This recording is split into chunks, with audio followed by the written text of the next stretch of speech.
আপোনালোকৰ পিনে বাৰু চত মাহত বেল খোৱা নিয়ম আছেনে? আগতে কিন্তু আমাৰ আইতাহঁতে কৈছিলে যে চত মাহত হেনো বেল খাব লাগে। তো সেয়ে ভাবিলোঁ আজি মই বেলৰ চৰবত কেনেকৈ বনাওঁ তাকে আপোনালোকৰ লগত শ্বেয়াৰ কৰোঁ। এয়া বেলৰ পাল্পখিনি মই উলিয়াই লৈছোঁ। প্ৰথমৰখিনি মই ভিডিঅ' কৰিবলৈ পাহৰি থাকিলোঁ। তো পাল্পখিনি উলিয়াই লৈ তাতে মই অকণ গাখীৰ দিছোঁ। গাখীৰেৰে ভালদৰে পাল্পখিনি মিক্স কৰি ল'ম। মিক্স কৰি পেলাই মানে চামুচেৰেও কৰিব পাৰে, আপোনালোকে হেতাৰেও কৰিব পাৰে। মই কিন্তু হাতেৰে কৰি বেছি ভাল পাওঁ, সেয়ে ভাবিলোঁ হাত জিন্দাবাদ হয়নে। তো গতিকে হাতেৰেও মিক্স কৰিব পাৰে, লগতে চামুচেৰেও এনেদৰে মিক্স কৰি পেলাই সেই পাল্পখিনি আৰু বা এই পিউৰিখিনি আমি কি কৰিম চেকি ল'ম। যিহেতু তাতে গুটি আৰু আহবোৰ থাকে, তো সেই আহ আৰু গুটিখিনি ভালদৰে এনেকৈ চেকি ল'ব লাগিব। দেখিলেনে কি ধুনীয়া স্মুথ হৈ গ'ল।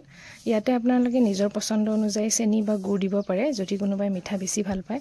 যিহেতু মই বেছি ভাল নাপাওঁ চেনি খাই, বা নেচাৰেল মিঠাটোৱে মোৰ কাৰণে ভাল লাগে। তো এনেকেই মই গাখীৰ এড কৰি পেলাই চৰবত বনাই খালোঁ। আপোনালোকে এবাৰ ট্ৰাই কৰিবচোন, খুবেই ভাল আৰু হেল্ডিও হয় আৰু আমাৰ শৰীৰৰ কাৰণে খুবেই ভাল। যিহেতু চত মাহত বতৰটো খৰাং হয়, তো এই চৰবতবিধে আমাৰ শৰীৰত ঠাণ্ডা পেলায়। খাবলৈ নাপাহৰিব আৰু লাইক কমেণ্ট শ্বেয়াৰ কৰি দিব দেই। Bye bye.